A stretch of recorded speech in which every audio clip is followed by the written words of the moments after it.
हरे कृष्णा। ओम घृणी सूर्याय नमः। आप सभी का दिन शुभ और मंगलमय हो। इससे पहले का अध्याय सुनने के लिए और वीडियो को लाइक और कमेंट्स करने के लिए आप सभी का बहुत बहुत धन्यवाद। आज सुनिए ज्येष्ठ मास महात्म्य का दूसरा अध्याय और इस वीडियो के लास्ट में आज भी आप श्री सूर्य चालीसा पाठ और सूर्य भगवान की आरती का रसपान करेंगे। आज के अध्याय में आप रसपान करेंगे श्री कृष्ण सांब संवाद और भगवान सूर्य नारायण की पूजन विधि के बारे में। राजा शतानीक ने कहा, हे ब्राह्मण श्रेष्ठ, भगवान सूर्य नारायण का महात्म्य सुनते सुनते मुझे तृप्ति नहीं हो रही है, इसलिए सप्तमी कल्प का आप पुनः कुछ और विस्तार से वर्णन कीजिए। तब सुमंतु मुनि कहने लगे, हे राजन, इस विषय में भगवान श्री कृष्ण और उनके पुत्र सांब का जो परस्पर संवाद हुआ था उसी का मैं वर्णन करने जा रहा हूँ, आप ध्यान पूर्वक सुनिए। एक समय सांब ने अपने पिता भगवान श्री कृष्ण से पूछा, पिताजी, मनुष्य संसार में जन्म ग्रहण कर कौन सा ऐसा कर्म करे जिससे उसे दुख न हो और मनोवांछित फलों को भी प्राप्त कर वह स्वर्ग लोक को प्राप्त कर ले और मुक्ति भी प्राप्त कर सके। कृपया आप इन सभी का वर्णन करें। मेरा मन इस संसार में अनेक प्रकार की आदि व्याधियों को देखकर अत्यंत उदास हो रहा है। मुझे क्षण मात्र भी जीने की इच्छा नहीं होती। अतः आप कृपा कर ऐसा उपाय बताएं कि जितने दिन भी इस संसार में रहा जाए ये आदि व्याधियां पीड़ित न कर सकें और फिर इस संसार में जन्म न हो अर्थात मोक्ष प्राप्त हो जाए। तब भगवान श्री कृष्ण ने कहा, हे वत्स, देवताओं के प्रसाद से, उनके अनुग्रह से और उनकी आराधना करने से ये सब कुछ प्राप्त हो सकता है। देवताओं की आराधना ही परम उपाय है। देवता अनुमान और आगम प्रमाणों से सिद्ध होते हैं। विशिष्ट पुरुष विशिष्ट देवता की आराधना करे तो वह विशिष्ट फल भी प्राप्त कर सकता है। तब सांब ने कहा, महाराज, प्रथम तो देवताओं के अस्तित्व में ही संदेह है। कुछ लोग कहते हैं कि देवता हैं और कुछ लोग कहते हैं कि देवता है ही नहीं। फिर विशिष्ट देवता भला किन्हें समझा जाए। भगवान श्री कृष्ण कहने लगे, वत्स, आगम से, अनुमान से और प्रत्यक्ष से देवताओं का होना सिद्ध होता है। सांब ने फिर कहा, यदि देवता प्रत्यक्ष सिद्ध हो सकते हैं तो फिर उनके साधन के लिए अनुमान और आगम प्रमाण की कुछ भी अपेक्षा नहीं है। श्री कृष्ण कहने लगे, वत्स, सभी देवता प्रत्यक्ष नहीं होते। शास्त्र और अनुमान से ही हजारों देवताओं का होना सिद्ध माना गया है। सांब ने फिर से कहा, पिताजी, फिर जो देवता प्रत्यक्ष हैं और विशिष्ट और अभीष्ट फलों को देने वाले हैं, पहले आप उन्हीं का वर्णन कीजिए। अनंतर शास्त्र तथा अनुमान से सिद्ध होने वाले देवताओं का वर्णन करें।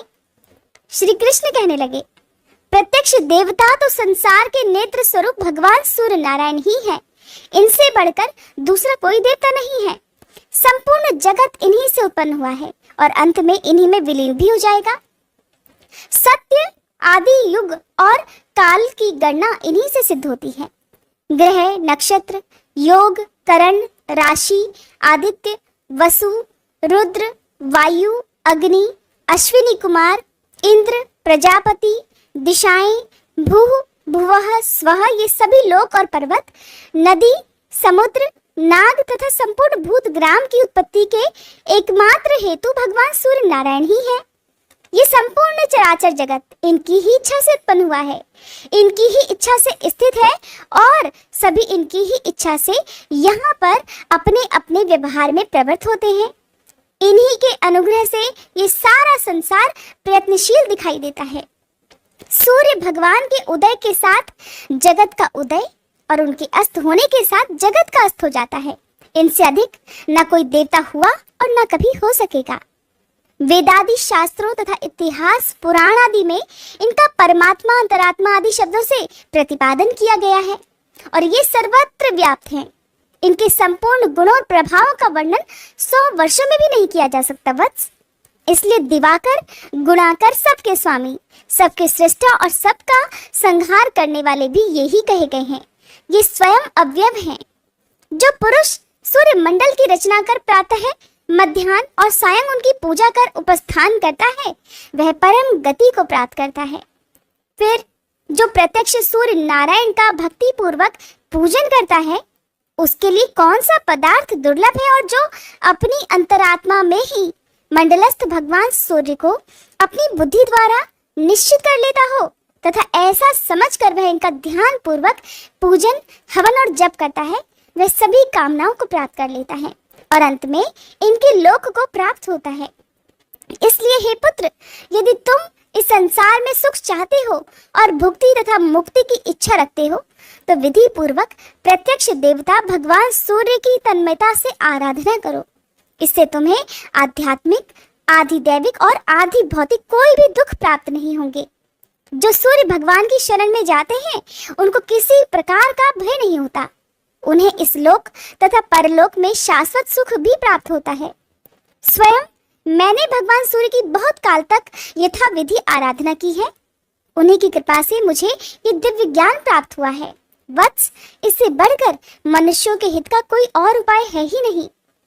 इसके बाद श्री सूर्य नारायण के नित्यार्चन का विधान बताते हुए भगवान श्री कृष्ण कहते हैं, सांब, अब हम सूर्य नारायण के पूजा का विधान बताते हैं, जिसके करने से संपूर्ण पाप और विघ्न नष्ट हो जाते हैं और सभी मनोरथों की सिद्धि होती है, पुण्य की भी प्राप्ति होती है।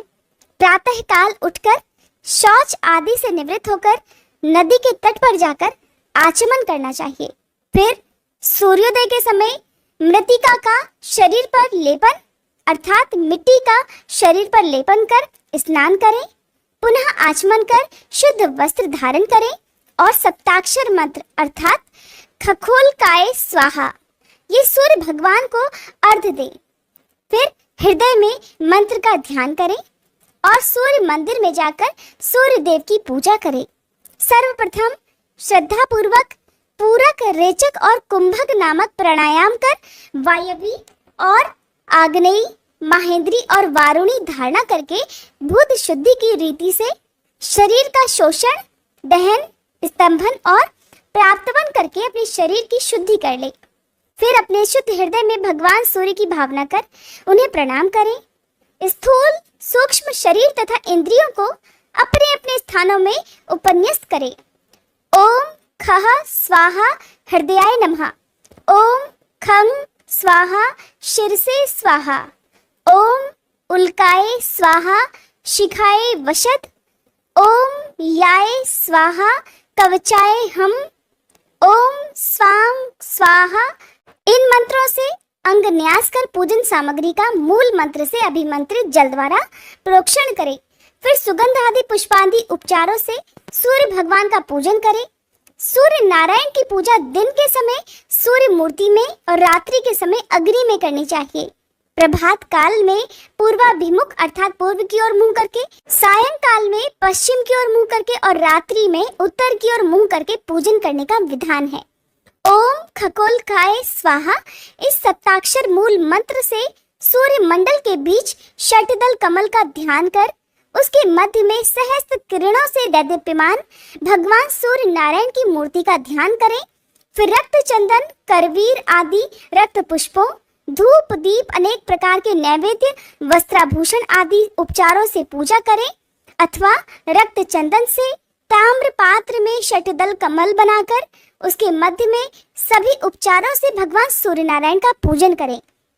छहों दलों में षडंग पूजन कर उत्तर आदि दिशाओं में सोम आदि 8 ग्रहों का अर्चन करें और फिर अष्ट दिक्पालों तथा उनके आयुधों का भी सभी दिशाओं में पूजन करें। नाम के आदि में प्रणव लगाकर अर्थात ओम लगाकर नाम को चतुर्थी विभक्ति युक्त करके अंत में नमः कहे, जैसे ओम सोमाय नमः इत्यादि। इस प्रकार नाम मंत्रों से सबका पूजन करें। फिर व्योम मुद्रा, रवि मुद्रा, पद्म मुद्रा, महाश्वेत मुद्रा और अस्त्र मुद्रा दिखाएं। ये 5 मुद्राएं पूजा, जप, ध्यान, अर्घ आदि के समय दिखानी चाहिए। इस प्रकार 1 वर्ष तक भक्ति पूर्वक तन्मयता के साथ भगवान सूर्य नारायण का पूजन करने से अभीष्ट मनोरथों की प्राप्ति होती है और बाद में मुक्ति भी मिल जाती है।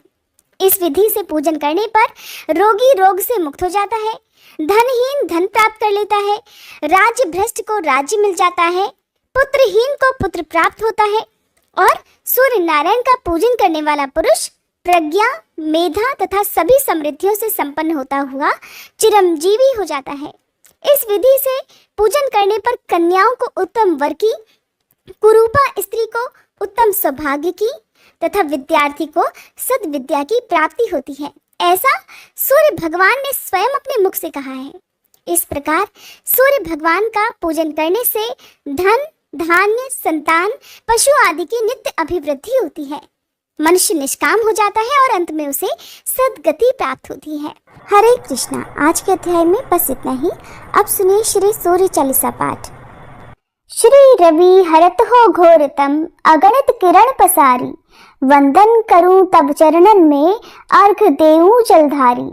सकल सृष्टि के स्वामी हो, सचराचर के नाथ, निस्दिन होत तुमसे ही, होवत संध्या प्रभात। जय भगवान सूरतमहारी, जय खगेश दिन कर शुभकारी। तुम हो सृष्टि के नेत्र स्वरूपा, त्रिगुणधारी त्रैवेद स्वरूपा। तुम ही करता पालक संहारक, भुवन चतुर्दश के संचालक। सुंदर बदन चतुर्भुजधारी, रश्मि रथी तुम गगन विहारी। चक्र शंख अरु श्वेत कमल धर, वर मुद्रा सोहत चोटे कर। शीश मुकुट कुंडल गलमाला, चारु तिलक तब भाल विशाला। सप्त अश्वरथ अति द्रुत गामी, अरुण साथी गति अविरामी। रक्त वरुण आभूषण धारक, अति प्रिय तोहे लाल पदारथ। सर्वात्मा कहे तुम्हें ऋग्वेदा, मित्र कहे तुमको सब वेदा। पंच देवों में पूजे जाते, मनोवांछित फल साधक पाते। द्वादश नाम जाप उद्धारक, रोग शोक अरु कष्ट निवारक। माँ कुंती तब ध्यान लगायो, दानवीर सूत कर्ण सो पायो। राजा युधिष्ठिर तब जस गायो, अक्षय पात्र वो वन में पायो। शस्त्र त्याग अर्जुन अकुरायो, बन आदित्य हृदय से पायो। विंध्याचल तब मार्ग में आयो, हाहाकार तिमिर से छायो। मुनि अगस्त गिरि गर्व मिटायो, निज तप बल से विंध्य नवायो। मुनि अगस्त तब महिमा गाई, सुमिर भये विजयी रघुराई। तो हे विरोक मधुर फल जाना, मुख में ली नहीं तो हे हनुमाना। तब नंदन शनि देव कहावे, पवन के सूत शनि तीर मिटावे। यज्ञ व्रत स्तुति तुम्हारी कीन्ही, भेंट शुक्ल यजुर्वेद की दीन्ही। सूर्यमुखी खरी तर तब रूपा, कृष्ण सुदर्शन भानु स्वरूपा। नमन तो हे ओंकार स्वरूपा, नमन आत्मा अरु काल स्वरूपा। दिग दिगंत तब तेज प्रकाशे, उज्ज्वल रूप तुम्ही आकाशे। दश दिगपाल करत तब सुमिरन, अंजलि नित्य करत हैं अर्पण। त्रिविध ताप हरता तुम भगवन, ज्ञान ज्योति करता तुम भगवन। सफल बनावे तब आराधन, गायत्री जप सरल है साधन। संध्या त्रिकाल करत जो कोई, पावे कृपा सदा तब वोही। चित शांति सूर्यास्तक देव, व्याधि अपाधि सब हर लेवे। अष्टदल कमल यंत्र शुभकारी, पूजा उपासना तब सुखकारी। माघ मास शुद्ध सप्तमी पावन, आरंभ हो तब शुभ व्रत पालन। भानु सप्तमी मंगलकारी, भक्तिदायिनी दोषणहारी। रविवासर जो तुमको ध्यावे, पुत्रादिक दुख वैभव पावे। पाप रूपी पर्वत के विनाशी, व्रज रूप तुम हो अविनाशी। राहु आन तब ग्रास बनावे, ग्रहण सूरता को लग जावे। धर्म दान तब करते हैं साधक, मिटत राहु तब पीड़ा बाधक। सूर्य देव तब कृपा कीजे, दीर्घ आयु बल बुद्धि दीजे। सूर्य उपासना कर नित ध्यावे, कुष्ठ रोग से मुक्ति पावे। दक्षिण दिशा तोरी गति जावे, दक्षिणायन वो ही कहलावे। उत्तर मार्गी तोरु रथ होवे, उत्तरायण तब वो कहलावे। मन और वचन कर्म हो पावन, संयम करता भलित आराधन। भरत दास चिंतन करत घर दिन कर तब ध्यान, रखियो कृपा इस भक्त पे तुम्हारी सूर्य भगवान। ओम जय सूर्य भगवान, जय हो दिनकर भगवान। जगत के नेत्र स्वरूपा, तुम हो त्रिगुण स्वरूपा। धरत सब ही तब ध्यान, ओम जय सूर्य भगवान। सारथी अरुण है प्रभु, तुम श्वेत कमल धारी। तुम चार भुजाधारी, अश्व है सात तुम्हारे। कोटि किरण पसारे, तुम हो देव महान। ओम जय सूर्य भगवान। उषा काल में जब तुम उदयाचल आते, सब तब दर्शन पाते। फैलाते उजियारा, जागता तब जग सारा। करे सब तब गुणगान, ओम जय सूर्य भगवान।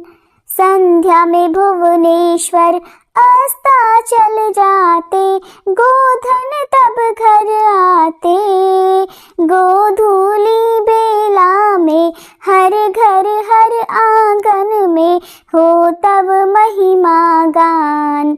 ओम जय सूर्य भगवान।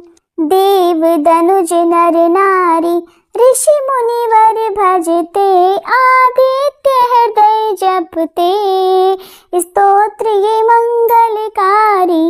इसकी है रचना न्यारी, दे नव जीवन दान। ओम जय सूर्य भगवान। तुम हो त्रिकाल रचयिता, तुम जग के आधार। महिमा तब अपरंपार, प्राणों का सिंचन करके। भक्तों को अपने देते, बल बुद्धि और ज्ञान। ओम जय सूर्य भगवान। भूचर जलचर खेचर, सबके हो प्राण तुम्ही। सब जीवों के प्राण तुम्ही। वेद पुराण बखाने, धर्म सभी तुम्हें माने। तुम ही सर्वशक्तिमान, ओम जय सूर्य भगवान। पूजन करती दिशाएं, पूजे दश दिक्पाल। तुम भुवनों के प्रतिपाल, ऋतुएं तुम्हारी दासी। तुम शाश्वत अविनाशी, शुभकारी अंशुमान। ओम जय सूर्य भगवान, ओम जय सूर्य भगवान। जय हो दिनकर भगवान। जगत के नेत्र स्वरूपा, तुम हो त्रिगुण स्वरूपा। धरत सब ही तब ध्यान, ओम जय सूर्य भगवान। ओम जय सूर्य भगवान। ये थी आज की वीडियो। उम्मीद है आपको पसंद आई होगी।